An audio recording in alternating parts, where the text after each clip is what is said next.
르네상스 성문화. 민성길 교수님의 칼럼입니다. 서구의 성 역사를 보면 인간은 어떻게 해서든지 성적 쾌락을 얻으려 온갖 수단을 부려왔고, 기독교는 어떻게 해서든지 이를 통제하려 했다는 것을 알 수 있습니다.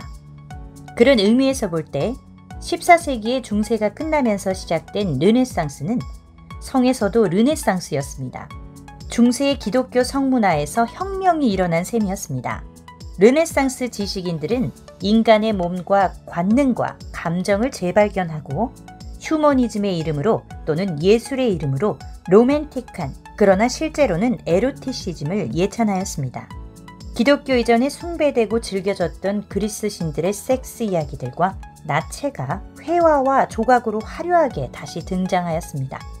인간의 몸이 물건 내지 대상이 되기 시작하였습니다. 이전에는 죄가 되었던 것이 이제 죄가 아니게 되었을 뿐 아니라 찬양되기 시작하였습니다. 현대의 수많은 관광객들이 이탈리아로 몰려들어 르네상스의 멋진 유산에 찬탄을 금하지 못합니다. 현대의 지식인들도 르네상스 시대의 궁정과 고급 창녀의 세련됨과 우아한 매너의 선망을 느낍니다. 이러한 찬탄은 19세기의 지식인들이 르네상스 시대를 마치 황금 시대인 양 묘사하였기 때문입니다. 그러나 최근 학자들은 르네상스에 대한 환상의 의문을 표시하기 시작하였습니다. 즉, 르네상스 시대는 모순된 중세의 말기에 불과하다는 것이었습니다. 중세의 특징인 비이상적 사고방식, 가난, 불평등, 무지, 점성술과 마술, 마녀사냥, 반유태주의, 종교 정치적 박해, 전쟁 같은 일들이 더 심했다고도 합니다. 새로 발견한 신세계를 두고 탐욕스러운 은행가와 정치가와 군인들 간의 경쟁이 피를 튀게 하였습니다. 편협성과 편견과 불관용이 난무하였습니다. 모든 궁궐과 관청들과 개인집들의 어두운 뒷방은 유혹, 거래, 병듦, 그리고 온갖 종류의 음모의 온상이었습니다. 실제 르네상스 사회는 과거 어느 때보다 더 추악하였다는 것입니다. 그러나 작가, 화가, 그리고 그들의 후원자들 등 국소수의 엘리트들은 자기들이 중세의 암흑기를 끝내고 새 시대를 열고 있다고 착각하고 있었다는 것입니다.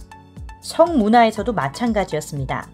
여전히 14세기 이전의 중세 문화가 지속되고 있었습니다. 일반적으로 사회는 여전히 가부장적이었으며 남성은 여성에 폭력적이었습니다. 당시 결혼은 남녀 두 사람의 연합이 아니라 두 가문을 묶는 것이었습니다. 이는 현대적 의미에서는 폭력적이었습니다. 결혼은 황소들을 같이 일하게 하는 멍해였습니다. 현실에서 부부간에는 사랑의 열정이나 에로티시즘은 기대되지 않았습니다. 로맨틱은 귀족과 그의 정부 사이에서만 흔적을 볼 수 있을 뿐입니다. 전반적으로 결혼 밖에서의 성의 해방 현상이 조금씩 나타나고 있었습니다.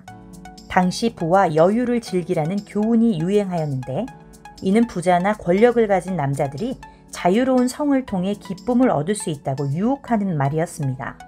그러나 여성들은 집안에서 정숙하고 우아하게 머물러 있어야 했습니다. 매춘이 광범위하게 성행하였습니다. 르바론 제2아래에 의하면 1490년 로마에는 7,000명의 창녀가 있었고, 베니스의 30만 인구 중에 창녀가 11,654명이었다고 합니다. 사회와 교회는 매춘을 은밀하게 용인하였는데, 창녀들은 교회나 수도원이 소유한 집에 살았습니다. 거리는 사제들과 더불어 매춘부와 소도민들이 우글대었습니다. 여기서 소도민들이란 남색, 수간 같은 성도착 행동들과 성적 방탕을 포함한 모든 성범죄적 행동을 하는 사람을 의미하였습니다. 동성애 같은 성도착적인 성행위들이 금지에도 불구하고 은밀히 유행하였습니다. 결국 15세기경부터 동성애에 대한 경찰 감시가 강화되기 시작하였고, 가혹한 형벌을 받기 시작하였습니다. 르네상스인들은 성적 타락을 언급할 때는 거북해하면서 라틴어를 사용하거나 완고 표현을 사용하였습니다. 예를 들면 명칭을 말할 수 없는 사악함 같은 것들입니다. 당연히 매독이 창궐하였습니다. 현대사회에서의 에이즈에 대한 공포처럼 르네상스 시대에는 매독이 흑사병, 나병과 더불어 공포의 대상이 되었습니다. 진실은 르네상스 시대의 성적 타락은 현대 사회의 성적 타락과 결코 다르지 않다는 것입니다. 죄된 인간성은 시대를 막론하고 변하지 않는 것 같습니다. 르네상스를 찬양하려 할 때는 당시 이면의 성문화를 고려하여야 합니다. 지금까지 민성길 교수님의 칼럼이었습니다.